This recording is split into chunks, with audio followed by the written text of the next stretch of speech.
প্রবাসী দুনিয়ার ভিতরে কবরে আছে। ঠিক কিনা কথা বলেন? দুনিয়ার ভিতরে কবরে আছে।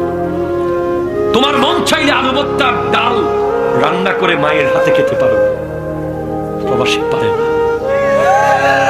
প্রবাসী না খেয়ে বলে ফোনে খেয়েছি, প্রবাসী না ঘুমিয়ে বলে ঘুমিয়েছি, প্রবাসীর মনের জ্বালা আর কষ্ট নিয়ে বলে ভালো আছি, প্রবাসী ওষুধ খেতে পায় না বলে খেয়েছি, প্রবাসী টাকার অভাবে ডাক্তার দেখাতে পারে না বলে ডাক্তার দেখিয়েছি। আমাদের প্রবাসী ভাইদের প্রতি যথেষ্ট সন্দেহ করে অনেক বাবা মারা। দরকার নাই সন্দেহ করার। সে কষ্ট করে কামাচ্ছে, সে 2 টাকা রাখলে রাখতেও পারে, সেটা তাকে আপনি সুযোগ দিন আর তাকে বোঝার চেষ্টা করুন, তাকে জিজ্ঞেস করুন, তাকে ইমোশনাল ব্ল্যাকমেল করবেন না। সে এমনিতেই কোনো মায়া মোহাব্বত ভালোবাসা পায় না সেখানে।